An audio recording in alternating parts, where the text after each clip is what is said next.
മൂലമറ്റം വൈദ്യുതി നിലയം അടച്ച് 2 ആഴ്ച പിന്നിടുമ്പോൾ 65% അറ്റകുറ്റപ്പണി പൂർത്തിയായെന്ന് അധികൃതർ. 4-ാം നമ്പർ ജനറേറ്ററിന്റെ സീൽ മാറ്റി സ്ഥാപിക്കാനുള്ള പ്രവൃത്തികൾ പുരോഗമിക്കുകയാണ്. പ്രതീക്ഷിച്ചതിലും നേരത്തെ പണി പൂർത്തിയാക്കി വൈദ്യുതോൽപാദനം തുടങ്ങാനാവുമെന്ന് KSEB അധികൃതർ അറിയിച്ചു. കുടിവെള്ളം, വൈദ്യുതി പ്രതിസന്ധി തുടങ്ങിയ ആശങ്കകൾക്ക് 2 ആഴ്ച പിന്നിടുമ്പോഴേക്കും വിരാമമിട്ട് യുദ്ധകാലാടിസ്ഥാനത്തിലാണ് മൂലമറ്റത്ത് അറ്റകുറ്റപ്പണി പുരോഗമിക്കുന്നത്. നിർണായക ഘട്ടങ്ങൾ പൂർത്തിയാക്കിയെന്ന് KSEB അവകാശപ്പെടുമ്പോൾ 65% പ്രശ്നങ്ങളും പരിഹരിച്ചു എന്നാണ് ഉദ്ദേശിക്കുന്നത്. 5-6 ജനറേറ്ററുകളെ ബന്ധിപ്പിക്കുന്ന പ്രധാന വാൽവിലെ തകരാറാണ് ഇതിൽ പ്രധാനം.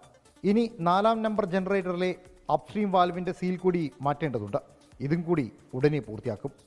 ശരിക്കും വർക്ക് ചെയ്യുമ്പോൾ ഇത് പൂർണ്ണതോതിൽ AC പ്രവർത്തനം പറ്റത്തില്ല. കാരണം വെള്ളത്തിൻ്റെ ലഭ്യത കുറവാണ്. അപ്പോൾ ആ ഒരു സാഹചര്യത്തിലാണ് ആൾക്കാർ ഇവിടെ വർക്ക് ചെയ്യുന്നത്.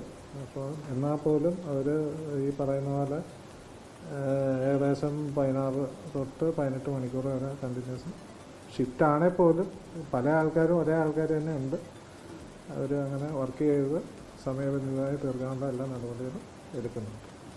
നിലവിലെ പ്രവർത്തന പുരോഗതി പ്രകാരം ഡിസംബർ 10 മുൻപ് തന്നെ അറ്റകുറ്റപ്പണി പൂർത്തിയാക്കാനാകുമെന്നാണ് കണക്കുകൂട്ടൽ.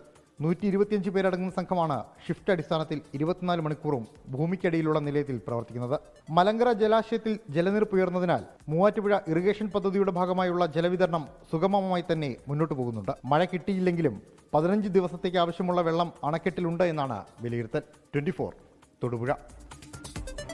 ലോകത്തെവിടെയായാലും ഏത് സമയത്തും 24 വാർത്തകളും ഓഗ്മെന്റഡ് റിയാലിറ്റി പാക്കേജുകളും എക്സ്പ്ലെയിനറുകളും വിശദമായി കാണാൻ ഞങ്ങളുടെ YouTube ചാനൽ നിങ്ങൾക്ക് സബ്സ്ക്രൈബ് ചെയ്യാം.